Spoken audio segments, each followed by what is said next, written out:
I Am Malala recounts the early life of Malala Yousafzai, an 18-year-old Pakistani girl who speaks out for the country's women and the right to education. Her book begins in 2012 with a group of teenage girls and teachers who were chatting on their bus ride from school. The midterm finals had just started, and in their joy, the girls started singing a Pashto song.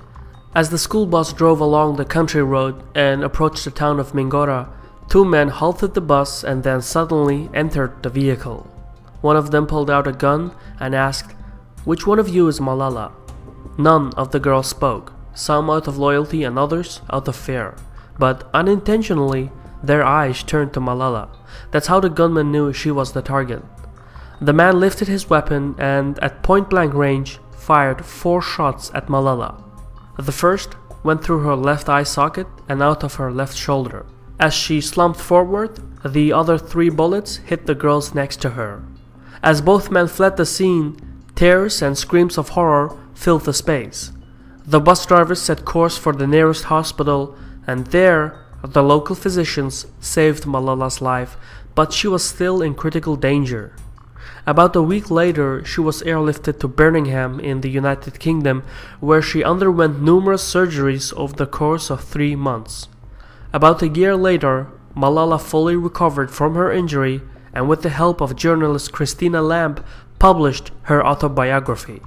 Welcome to a CaspianReport book review by me, Shirvan. Following the tragic events of the first chapters, Malala continues her story and tells about her recovery and her rise as a global symbol of peaceful resistance. We learn of her hometown in Swat Valley in northern Pakistan, nicknamed as the Switzerland of the East. Later on, we read how her town was overtaken by the Taliban and how life changed during their rule. For example, any girl that was over the age of 10 was banned from going to school. So Malala and her classmates had to pretend of being under the restriction age. When going to school, they had to hide their pens and books underneath their clothes. Furthermore, under the Taliban doctrine, the local men were forced to grow their beards, women weren't allowed to leave their homes without a male family member. What's more is that women weren't allowed to laugh out loudly or even wear white-colored shoes because for some reason, white shoes were male privileges. Moreover, the television was banned, and during the night, the Taliban would patrol the streets. Only the Taliban radio station Mullah was allowed. People were told what to eat, where, and how to behave and think. As one reads through the pages, it becomes obvious that the Taliban enforced a totalitarian de facto state. Every day is a struggle for the local population. In a way, this tragic chronicle reminds one of the diary of Anne Frank. This comparison also signifies the importance of this book. Violence, corruption, fear, and a lack of education are used as methods of control and governance in many Muslim countries. The lack of education for girls is especially alarming. The thing is, to educate a man is to educate a person, but to educate a woman is to educate a generation, because women are more likely to pass on their knowledge to their children. This explains why the Taliban and like-minded organizations such as Boko Haram and ISIS specifically target schools for girls. So what we're seeing here, in the words of Malala, is a war for education, a war for reform, and it's a matter of life and death. In this context, the book is not really an autobiography, but rather part memoir and part manifesto.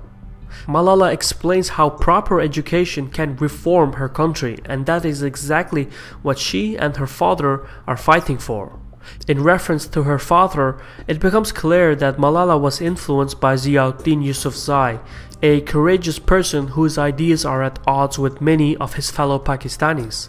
After a few chapters, it becomes clear that Malala shares a special bond with her father, but we also get to know her religiously devout mother, who was set to start learning to read and write on the day her daughter was shot. Other role models that she describes in her book include prominent politicians such as the reformist Prime Minister Zulfikar Ali Bhutto and the first female Prime Minister of Pakistan, Benazir Bhutto. both who tried and failed to relinquish the military from control and to install a civilian government instead. However, the author also describes other historic role models such as Malala of Malivand, known as the Afghan Joan of Arc, and Gul Makai, a Pashto folk hero. Malala used the latter's name as her nickname as she wrote blogs for the BBC. So we get to learn a lot about the recent history of Pakistan. We get to learn how Pakistani military and security apparatus use or attempt to use the Taliban as a proxy organization. We learn that, unlike popular belief, the Taliban and their doctrine are alien to the region. For example, a century ago there was no Taliban or anything remotely like-minded in the region. The book also deals with the many existing problems that are rampant throughout Pakistan. One obvious example is that Malala's would-be killers have not yet been caught, even though their identities are well known.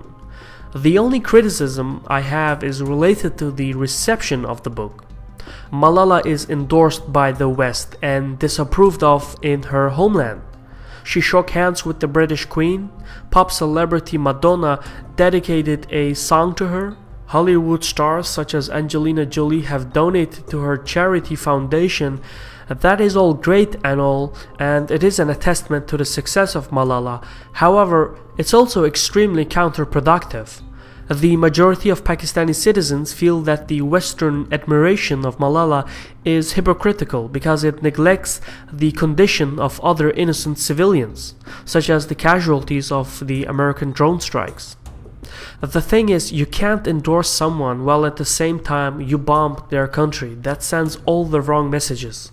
For this reason and more, Malala is not loved in Pakistan. In fact, there are rumors of her being an American agent. Some even argue that the whole affair is a false flag operation. The more Western celebrities endorse Malala, the more credible these rumors get. This in turn completely destroys the message of the book, and it makes education for girls seem like a Western plot to destroy the Pakistani identity and society. Yet, despite everything, Malala is not a victim, but rather a role model. It's a powerful book with an important message, and a lot of times the reader will forget that Malala wrote this book when she was only 16 years old. However, her core argument regarding education is something that no reader will ever forget.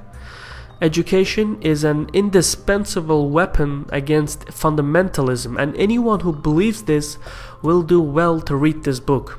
This was a Caspian Report review by me, Shirvan. I just want to thank the following people for their contributions on Patreon. Their support and that of many others is what made this report possible. If you've enjoyed this video and would like to support Caspian Report in creating more original content like this, please visit our Patreon page in the description. For now, thank you for watching, take care and sarol.